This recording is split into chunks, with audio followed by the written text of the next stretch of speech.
Picture yourself walking onto this massive, big-budget Hollywood movie set. Okay, I'm picturing it. Right. So from the street, you're looking at this breathtaking, just hyper-futuristic city. You see, like, sleek flying cars, these flawless robotic assistants walking down the sidewalk, neon signs promising this utopia of endless leisure. Sounds like a sci-fi dream. It is, and it's completely convincing, you know? You feel like you've teleported 100 years into the future. But then you walk around to the back of the buildings. And what's back there? It's all held together with exposed 2x4s, sandbags, frantic crew members whispering into radios, and just miles and miles of duct tape. That is honestly the perfect metaphor for where we find ourselves today. Yeah, it's Monday, April 6, 2026. And you, the listener, you are bombarded daily with headlines claiming the future has already arrived. The utopia is here. But today, we're walking around to the back of the set.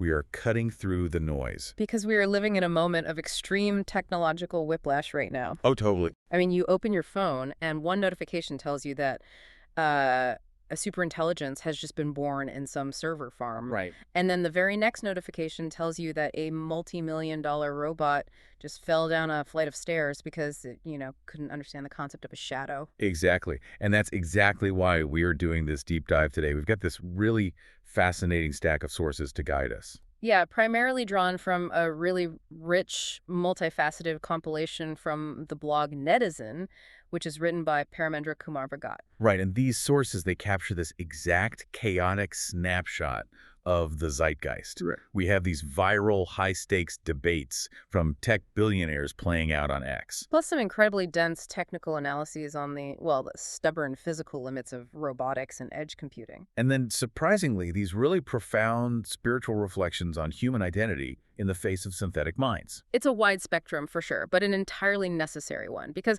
honestly, you cannot understand the technology of 2026 without understanding the philosophy of 2026, and vice versa. Absolutely. So our mission for this deep dive is to evaluate one massive, highly controversial claim that keeps echoing through these sources, which is that artificial general intelligence, AGI, is already here. A very bold claim. Very bold. We are going to test that proclamation against the harsh, unforgiving realities of physical engineering, mobile computing, and human philosophy. But before we look at where AI fails, we have to look at why people are so utterly convinced that it has already won. Right, we have to start with the digital triumphs. And those triumphs are staggering. I mean, the entire context of our current moment is defined by these massive, unprecedented digital victories. Okay, let's unpack this. We have to look at this viral moment on X from April 5th, 2026. Marc Andreessen, one of the biggest names in tech venture capital, he literally plants his flag in the ground. Oh, I remember this tweet. Yeah, he tweets out to his followers, quote, "I'm calling it. AGI is already here. It's just not evenly distributed yet." It's such a provocative statement. He's borrowing that famous William Gibson quote about the future, but applying it directly to AGI. Right. And what's crucial to understand is the economic bedrock Andreessen is standing on when he makes this claim. He isn't just saying the tech is smart. No, he's projecting a total macroeconomic revolution. Because in the same breath, he completely dismisses the pervasive fear of AI taking everyone's jobs. His argument is essentially this massive mathematical equation. Yeah, he says the AI job loss narratives are all fake. Completely fake. Yeah. His formula is basically AI equals a massive ramp in productivity, which equals a massive ramp in demand, which ultimately causes a massive jobs boom. He even lists out the factors, right? Citing like employer recovery from post-COVID hiring corrections. Yep, and recovery from interest rate spikes, and then pure elasticity leading to a demand boom. He actually finishes the post with QED. Wow. Quite literally saying the proof is complete. It's a classic techno-optimist economic model. The theory of induced demand, right? Exactly. If AI makes it 10 times cheaper and faster to produce software or legal briefs or, marketing copy, the theory says we won't just fire 90% of the workers. Right. Instead, society will simply demand 10 times more software, 10 times more legal analysis. The pie just gets infinitely larger. Wait, let me stop you there, though. Andreessen is a venture capitalist heavily invested in AI. He is literally selling the shovels for this gold rush. That's a very valid point to bring up. Like, how objective is this induced demand formula? How does that math actually hold up in the real world where, human beings need to pay rent? That's exactly what people were asking. Right in the replies to his post, you have users throwing cold water on the parade. Yeah, a user named Jacob Alley fires back. He says, quote, "No, it is most definitely not here. Any problem that has any ambiguity or needs improv, the AI completely falls apart. Meanwhile, humans are very good at adapting." And Jacob's point cuts right to the heart of what general means in artificial general intelligence. I mean, if an intelligence cannot improvise, it isn't general. Exactly. And then Paramendra jumps into the thread with a completely different angle. He tells Andreessen essentially, "You're saying this because you are long on AI." Meaning his financial incentives are tied to AI's success. Right. But he goes further, arguing that just like cars and rockets need regulations, so does AI. But the distinction he makes is chilling, He says cars and rockets are not potentially existential. AI is. which is a heavy philosophical pivot that we will absolutely explore later. Yes, definitely. But to understand why Andreessen and so many others feel confident enough to declare AGI has arrived, we do have to acknowledge the digital overshoots. The overshoots, right. These are the areas where AI hasn't just met human capability, it has completely shattered it. Let's talk about writing. I mean, we cleared this milestone years ago. Back in late 2022, we were amazed when large language models could just generate a coherent paragraph. Oh, I remember. But now, in 2026, dedicated AI essay tools don't just rival the average college student, they blow past them. They exceed them in flow, in grammar, in research synthesis, in citation. And what's critical is the workflow. Right, they aren't just autocomplete engines regurgitating Wikipedia anymore. Exactly. They outline a complex argument, they draft it, they critique their own work, they revise, and they polish the style all in a matter of seconds. It's crazy. For rote academic or professional writing, AI is now superhuman in speed and consistency. A human simply cannot compete with a machine that can read 10,000 PDFs in a minute. And then synthesize a perfectly formatted 40-page literature review. And then there's driving. We have tens of millions of autonomous miles being driven annually now. Yeah, Waymo is operating level 4 robotaxis in complex urban environments without any safety drivers in the front seat. You literally just get in the back and the wheel turns itself. And Tesla's full self-driving, these vision-only systems, they're navigating real, chaotic roads at an incredible scale. For these narrow, high-value use cases, the verdict is basically done and done. What's fascinating here is the underlying mechanism that enables these specific overshoots, like why writing and driving. Right, why those two? It comes down to a very specific recipe, which is massive data, enormous compute power, and transformer architectures. Let's unpack that a bit, because transformer architecture gets thrown around a lot like a magic word. But how does it actually allow a machine to outwrite a college student? Well, at its core, a transformer is a neural network architecture that excels at understanding context through something called self-attention. Self-attention, okay. Right, imagine reading a sentence with the word bank in it. Is it a river bank or a bank account? Yeah. An older AI model would just read the text left to right and struggle to figure it out. Because it doesn't see the big picture. Exactly. But a transformer looks at every word in the sentence simultaneously and calculates mathematical relationships, attention scores between all of them. Oh, I see. So it realizes that the word bank is heavily related to the word water, like 5 words earlier. Yes, so it maps the relationships of everything all at once. But to do this, it has to translate the real world into something it can do math on. It reduces language into tokens, right? Mathematical representations of words or syllables. Spot on. And it does the exact same thing for driving. The complex, chaotic visual world of a San Francisco street is reduced to pixels on a camera sensor, which are then turned into data points. Right. So once you turn the real world into tokens and pixels, and you feed the transformer model petabytes of examples, it just crushes human performance in recognizing the patterns. It does. It's incredibly powerful. But claiming we have AGI because AI can write flawless college essays and navigate a robotaxi through San Francisco is, well, it's like claiming you've mastered the Olympic decathlon because you just broke the world record in the 100-meter dash. That is a great way to put it. Like, isn't an absolutely incredible history-making feat. But it's not the whole event. You still have to throw the javelin, you still have to clear the high jump. You still have to do 9 other completely different tasks. Exactly. And that's where the illusion starts to crack. Underneath the hood, this intelligence is stitched together with duct tape and cloud servers. Because the decathlon requires a generalist's athleticism, AGI requires a generalist's intelligence. Being superhuman in a pristine digital environment or on a heavily mapped highway does not make you general. It makes you a savant. Okay, so if building a general intelligence is like a decathlon, let's talk about the high jump. Because if AI has mastered tokens and pixels so brilliantly in the digital realm, the obvious question is, why can't we just take that massive, brilliant digital brain and put it into a metal body? The physical body, yeah. Why aren't robotic butlers walking around our houses unpacking our groceries right now? Well, this is where the hype collides head-on with physics and thermodynamics. We are talking about the embodiment gap. Let's acknowledge the hype first, because the 2026 hype around humanoid robots is just deafening. Oh, it's everywhere. We're seeing Tesla Optimus Gen 3 prototypes. We have Figure AI robots deployed at the BMW Spartanburg plant, and they've been logging 11-plus months there. And we've got Agility Robotics, AGI, and various Chinese manufacturers shipping thousands of units. The viral videos are everywhere. Robots folding laundry, sorting parts, doing backflips. It really looks like the sci-fi future has arrived. The videos are compelling, sure, but they are highly curated. If we look at their actual real-world performance limitations, it's a completely sobering reality check. Give us an example. Let's take the Figure 02 robot at the BMW plant. Yes, it has been deployed there for almost a year. Yes, it has successfully loaded over 90,000 parts during 10-hour shifts. That sounds impressive. It does, but the critical detail is the speed. It operates at roughly 1/4 of human speed. Wow. Wait, 1/4? So it literally takes 4 robots to do the job of 1 human on the assembly line. Precisely. These robots shine in highly structured factory settings where everything is completely predictable, repetitive assembly, simple logistics. But the moment you drop them into an unstructured environment like a cluttered kitchen, a busy construction site, or a disaster zone, they falter completely. They're incredibly brittle. And there are very specific hardware bottlenecks causing this. Let's start with the physical body itself, specifically dexterity. Right, because we take our hands completely for granted. But the human hand has roughly 27 degrees of freedom.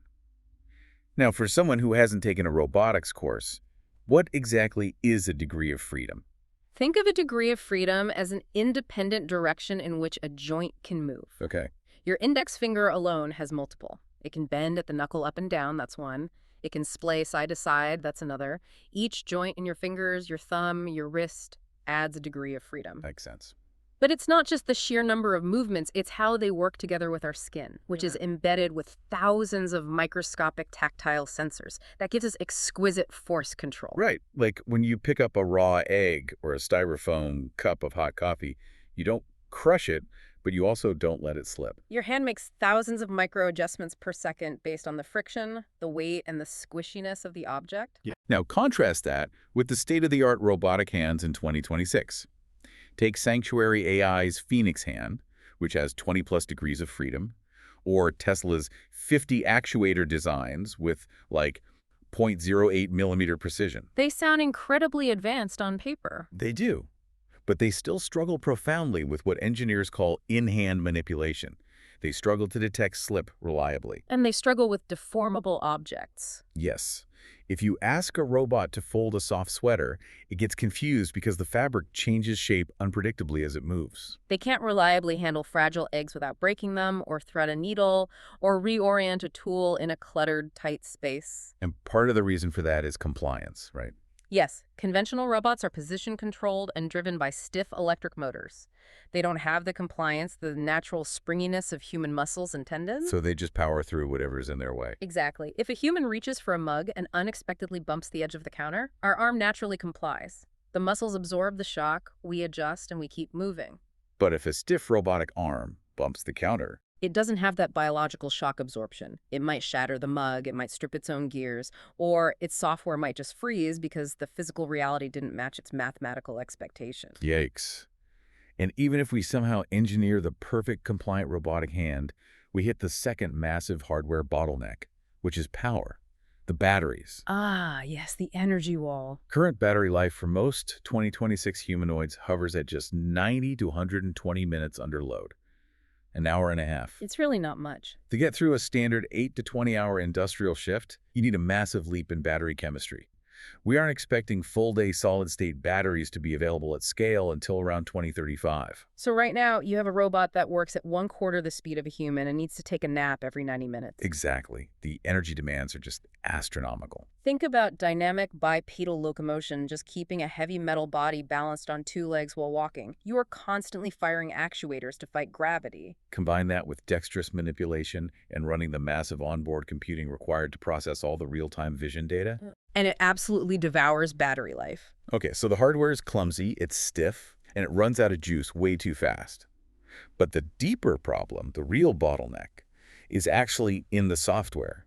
It's something referred to as the dark matter of robotics. Physical common sense. Yes, physical common sense, which is just such a cool concept. It's a brilliant concept. Physical common sense is all the tacit, unspoken knowledge you have about how the physical world behaves. Right, as humans, we intuitively understand gravity, friction, elasticity, and object permanence. If I hold a glass over a tile floor and let go, a human child anticipates that the glass will fall and probably shatter. We don't need to calculate the terminal velocity or the tensile strength of glass, we just know. But a robot needs explicit training for every single variation of that event. It has no intrinsic feel for the real world. Because the robot relies entirely on statistical pattern matching from its training data. It doesn't actually know what gravity is. It just knows that in 99% of the pixel arrangements it was trained on, objects shifted downward across the frame when released. But tacit knowledge, the feel of the world, is nearly impossible to explicitly program.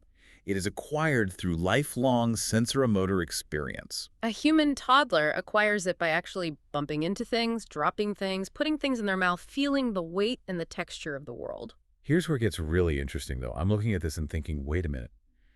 We have massive, incredible simulation engines now. We do. We have NVIDIA Isaac Lab and Momo Spaces, which can run millions of simulated trials in parallel. Why is the gap between simulation and reality so stubborn? The sim-to-real chasm. Yeah. Isn't real-world physics just a complex math equation? Can't we just plug the exact coefficients of friction and the exact gravity of Earth into the NVIDIA simulation, train the robot brain in there for 1 million virtual years, and then download it into the metal body? That is exactly what engineers have been trying to do, and it is exactly why the sim-to-real chasm is such a fascinating problem. Why doesn't it work? Because the simulation is a beautiful mathematical approximation of the world, but the real world is infinitely chaotic and, frankly, dirty. Dirty in what way? Like literally dirty? Literally dirty. A robot might achieve 95% accuracy picking up a widget in a pristine, mathematically perfect simulated lab, but the moment you put it in a real factory, its performance drops to around 60%. Wow. Why? Because the factory has a microscopic layer of dust on the floor that slightly alters the friction profile of the robot's feet. The overhead lighting flickers imperceptibly, casting a weird shadow that confuses the vision sensor. Or the widget itself might be like 0.01 millimeters out of spec. Exactly. So a 35% drop just from stepping out of the virtual world because of dust and shadows. How do you even begin to fix that? Well, developers try to bridge this gap using techniques like domain randomization. Okay, what is that? When they train the AI in the simulation, they don't just make it look realistic, they literally randomize everything. They make the virtual gravity heavier than lighter. They make the lighting strobe in crazy neon colors. They make the textures of the objects radically different. Wait, why? Wouldn't that just confuse it? No, it forces the AI's neural network to look past the superficial visual details and actually learn the underlying mechanics of the task. Oh, I see. If you can pick up a block when the gravity is shifting and the block keeps changing colors, you have a better chance of picking it up in the real world when the lighting is just a bit off. That makes a lot of sense. They also use things like differentiable physics, right? Yeah, which allows the simulation to constantly update its own physics engine based on the errors the robot makes. And there are promising efforts like AI2's Momobot, which tries to teach manipulation without relying entirely on massive data sets of real robot data. True. But despite all of those brilliant software tricks, zero-shot transfer, meaning training a robot entirely in a virtual simulation and having it work perfectly on the very first try in the real messy world, remains incredibly rare for complex tasks. Because, again, statistical pattern matching cannot replace tacit embodied knowledge born from real-world consequences. The physical world is just too messy. To truly adapt, a robot needs the ability to learn from a handful of real-world examples in real time, just like a human does. Rather than needing to send terabytes of data back to a server farm to retrain its entire brain just because it encountered a doorknob with a slightly weird shape. Exactly. Okay, so building a metal body that can physically interact with the world is a thermodynamic and mathematical nightmare. But what if we just abandon the body entirely? Interesting pivot. Right. What if we focus solely on the brain running on the devices we already carry around? Our smartphones, our drones, the IoT sensors everywhere. Why can't my smartphone just become an autonomous AGI? This takes us into the realm of edge AI and the promise of untethering intelligence from the cloud. Because the theoretical promise of edge AI is massive. It means low latency instant reaction times because your phone doesn't have to wait for a server ping from halfway across the country. It means total privacy. Your data never leaves the physical device in your hand. And most importantly, it means offline intelligence. Imagine a drone flying into a GPS-denied, internet-dead storm, or a smartphone acting as a deep reasoning agent while you are on a transatlantic flight with no Wi-Fi. It sounds amazing. But just like physical robots hit the wall of battery chemistry and physical common sense, edge AI hits a brutal, unavoidable physics limit. And once again, it's the energy wall. The contrast is brutal. Data centers, where the real frontier models like ChatGPT or Claude run, use literal kilowatts of power. They require their own power plants and massive cooling rivers. Exactly. But your edge devices, your phone or a drone, have to operate on milliwatts, maybe a few watts at most. You simply cannot cheat thermodynamics. Running inference, which is the process of the AI actually generating an answer, token by token requires shuttling massive amounts of data back and forth between the memory and the processor within the chip. And on a mobile neural processing unit, or NPU, this constant data shuffling generates a tremendous amount of heat. And a smartphone doesn't have a giant liquid cooling system or industrial fans like a server rack. Right. So what happens? You get thermal throttling. The phone gets incredibly hot in your hand, and its operating system literally has to slow down the processor or shut the AI off entirely to keep the silicon from melting. But even if we solve the heat issue, we hit an even bigger bottleneck, which is memory bandwidth. Yes. Let's dive into memory bandwidth because consumer devices top out at maybe 50 to 90 gigabytes per second of memory bandwidth, whereas cloud servers operate at terabytes per second. It's a 30 to 50x gap. It's massive. For someone who isn't a silicon chip designer, what does memory bandwidth actually dictate in terms of AI performance? Well, think of the AI model like a massive, sprawling city of weights and parameters. Okay, I'm picturing a huge city. Every single time the AI wants to generate just one word, one token, it has to drive all of its traffic across the entire city. It literally has to read the entire multi-gigabyte model into the active processor memory. Oh, wow. Every single word. Yes. So let's use a highway analogy. The memory bandwidth is the width of your highway. Okay. If your highway is a tiny one-lane dirt road, which is the 50 gigabytes per second on a phone, traffic backs up instantly. You can only shuttle a few gigabytes of data back and forth per second, meaning you can only generate a few words a second. And you can only load a very small city. Exactly. Whereas in a data center, you have a 100-lane paved superhighway that can move terabytes of data instantly. So because of that tiny dirt road on our phones, developers are forced into what's known as the SLM trade-off, small language models. Yes. To physically fit an AI into the 4 to 16 gigabytes of usable RAM on a standard phone, and to ensure it can run on that narrow memory bandwidth, you have to drastically shrink it. You scale it down from the hundreds of billions or trillions of parameters in the cloud down to maybe 1 to 7 billion parameters. And they shrink it using heavy quantization, specifically 4-bit compression. Right. Quantization is basically a compression technique. Imagine you have a stunning, ultra-high-definition 4K photograph. Right. To make it fit onto a floppy disk, you have to compress it so heavily that it becomes a blocky, pixelated mess. You can still tell it's a picture of a dog, but all the fine details, the individual hairs, the glint in the eye are gone. Exactly. When developers quantize an AI model down to 4-bit, they are taking the incredibly precise, high-resolution mathematical weights of the neural network and rounding them off. Squishing them down into a heavily pixelated version just to make it fit on the phone's memory. And you pay a severe penalty for that, pixelation. What exactly do you lose when you compress a frontier model into a small language model? You lose broad knowledge breadth. A small, compressed model simply doesn't have the hard drive space to memorize the entirety of the internet like a cloud model does.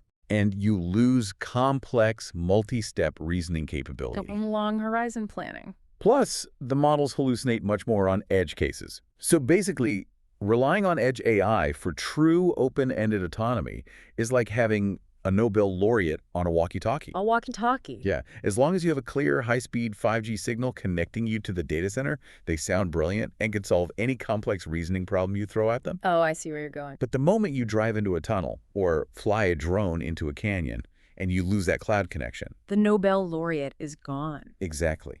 You are entirely on your own, stuck with whatever minimal, compressed, heavily pixelated local knowledge your phone managed to store. If we connect this to the bigger picture, you realize that this gap between the cloud and the edge persists because of fundamental information theory.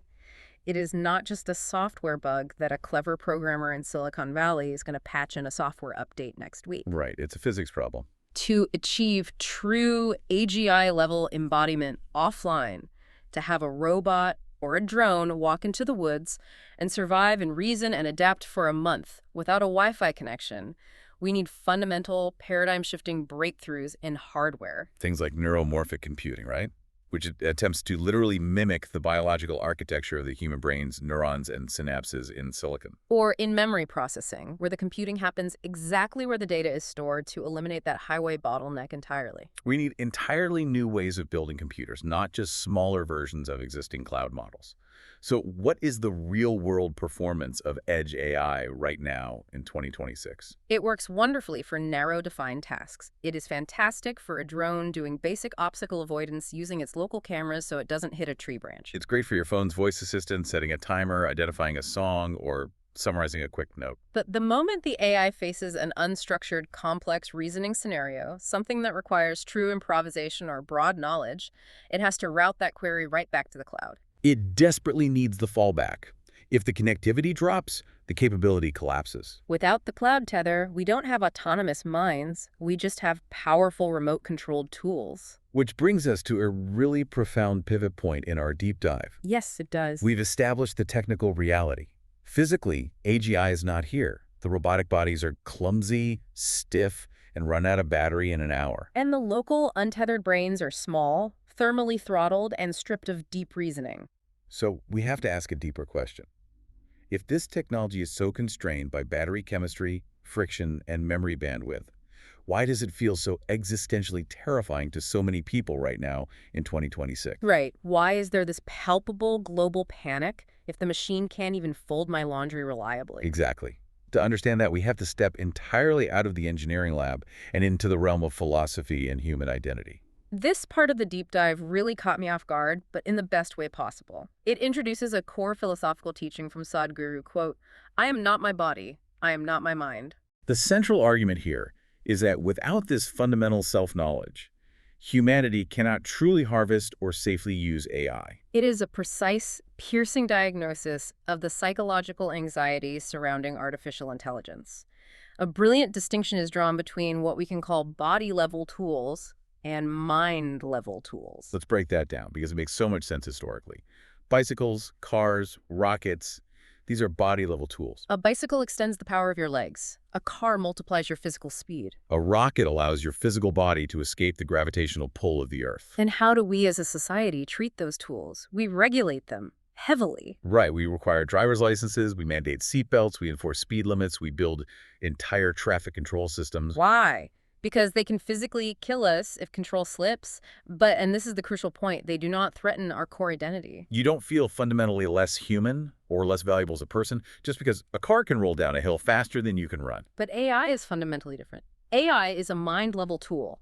It is extending the intellect at an unprecedented scale. It writes poetry, it codes software, it passes the bar exam, it reasons through complex legal arguments. And the argument here is that because the vast majority of humans identify their entire existence solely with their physical body and their thoughts, their mind, AI triggers a completely different, much deeper fear. It triggers the raw fear of obsolescence. If your entire sense of self is built on the premise, I am my thoughts, my intelligence, my ability to reason, and suddenly a machine can think faster, better, and more broadly than you can, then what are you? It hollows out the conventional, modern definition of what it means to be human. It feels like an encroachment on the self. We then go even deeper into human identity, separating the concept of the heart and the soul in relation to what AI can actually do. Let's look at the heart first. We have to acknowledge that AI in 2026 can simulate emotion with eerie, almost disturbing precision. Oh, absolutely. It can write a devastatingly beautiful love letter that brings you to tears. It can detect the microscopic shifts in sentiment in your voice and act as a highly effective, incredibly patient therapist. It simulates emotion perfectly, but the crucial distinction is that it cannot feel. There is no inner experience happening inside the silicon. There is no ache of grief. There is no genuine warmth of compassion. Emotion isn't just a decorative output. For humans, it is a compass deeply rooted in our mortality, our vulnerability, and our physical bodies. AI can brilliantly optimize for a goal, like maximizing user engagement or writing a persuasive essay, but it cannot care about that goal in the way a parent instinctively cares for a child. That genuine care arises from the heart, and then we move beyond the heart to the soul. The argument states that true right and wrong do not actually reside in the physical body, which is biologically programmed to just blindly seek pleasure and avoid pain. And right and wrong don't reside in the rationalizing mind either, which is incredibly adept at twisting logic to justify almost any atrocity or selfish act. True right and wrong, true morality, reside in the soul, which is defined here as the dimension of pure consciousness, the silent witness untouched by the fluctuations of the mind or the sensations of the body. And here is where this deep, seemingly esoteric philosophy circles back to very practical AI regulation. Let's return to the rocket analogy. Okay. We don't just regulate the titanium and the fuel of the rocket.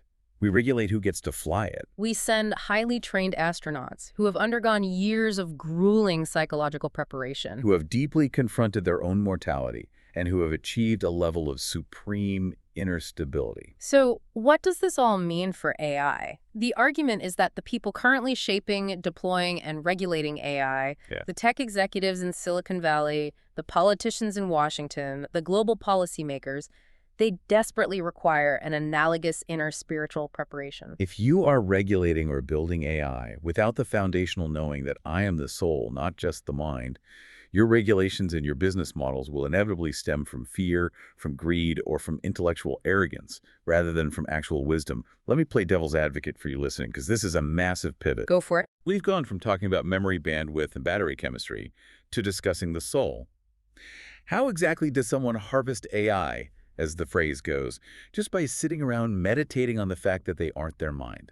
It's a fair question. Like, are we seriously saying that every tech CEO and Wall Street investor needs to go on a silent Vipassana retreat before they are allowed to release an open source language model? How does this apply in a real-world boardroom? This raises an important question, but the philosophy is actually incredibly pragmatic. It's not about forcing CEOs to become monks. It is about detachment and clarity. Okay, unpack that for me. Think about the incentives in a boardroom.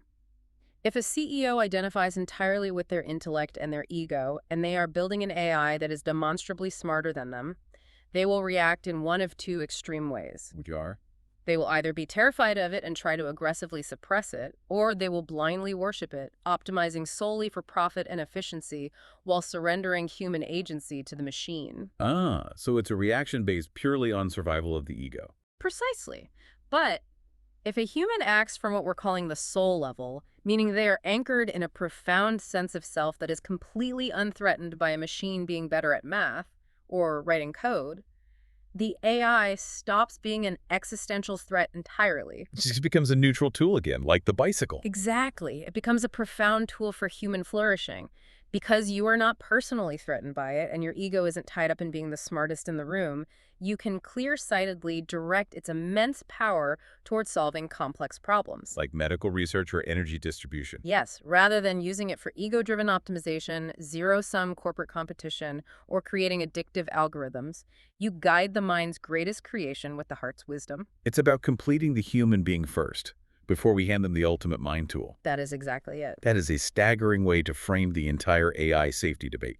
It's not just about the mathematical alignment of the code, it is fundamentally about the inner alignment of the coder. Which brings us to the final piece of this puzzle. The 2026 Geopolitical and Peripheral Reality. Because all of this philosophical awakening and all of this frantic technological racing, it isn't happening in a vacuum or a sterile lab. It is unfolding in a very specific, incredibly tense, real-world environment.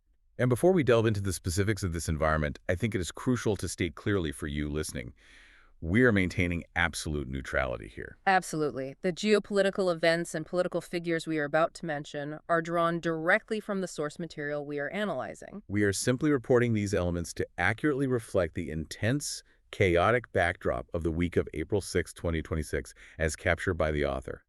We are not endorsing any specific political viewpoint. We are just reading the timeline as it is presented, and the timeline is incredibly tense. We are looking at explicit references to an Iran war and very high-level geopolitical maneuvering. There is a specific mention of a diplomatic call between India's External Affairs Minister, Dr. S. Jaishankar, and Iran's Foreign Minister, Arakchi, discussing the volatile present situation. Paramendra even weighs in with a post stating, Iran, a political solution is the only available solution. So you have the very real drumbeat of serious global conflict in the background. And operating right alongside that, deeply entangled with it, you have massive financial volatility tied directly to these geopolitical signals.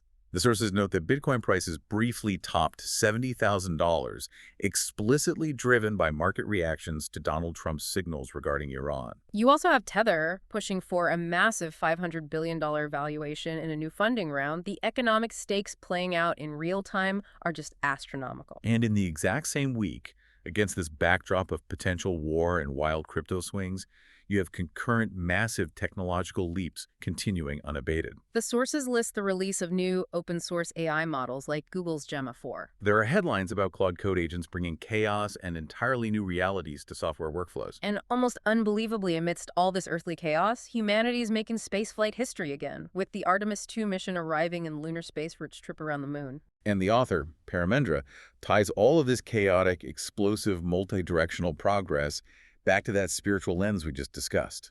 He opens one of his pieces with the, quote, "The impending age of abundance was prophesied in the scriptures thousands of years ago."